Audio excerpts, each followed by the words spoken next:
Janine Gutierrez umaming buntis na sa unang pagkakataon. Enrique Hill itinuturong ama. Tila kamakailan nga lang usap-usapan sa mundo ng showbiz ang pagkakaroon nga ng something kina Janine at Enrique.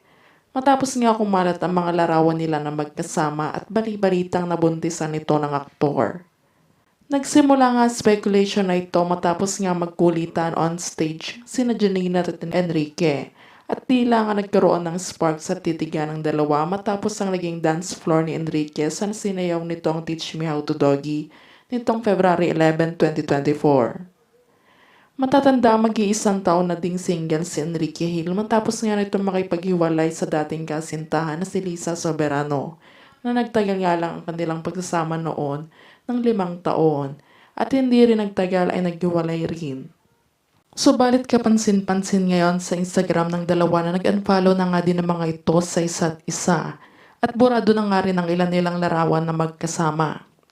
Samantala sa pagkakataon naman na ito ay marami nga netizens at fans ng Lisken ang nagalit at nainis nang makarating sa kanila ang balitang si Janine Gutierrez ang naging dahilan ng hiwalayan nila Enrique at Lisa noon at mas nag-init pa ang usapin nang mapag-alaman ng mga ito na nabuntis ni Enrique si Janine.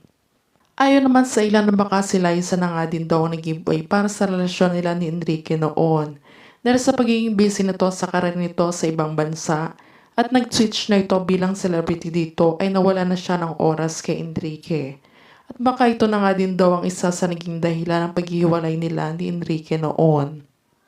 Ngunit sa kabila naman ito ay hindi na nga din napigilan pa ni Liza na magsalita na sa publiko ukol sa issue na hiwalayan nila ni Enrique at wala nang kahit na anong communication sa isa't isa dahil nga sa kanilang mabigat na pinagdaanan ngayon na laking ikinapekto ng kanilang pagsasama.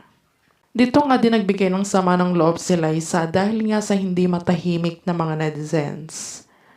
Ayon sa latest interview ni Liza, I'm happy now and I'm happy for Enrique and Janine because Enrique has found a woman who accepts his personality and he will give the true love he's longer for. And now they have a happy family and I've never disturbed and tried to destroy their family because everyone deserves to be happy and that was the best I gave him and I accepted that.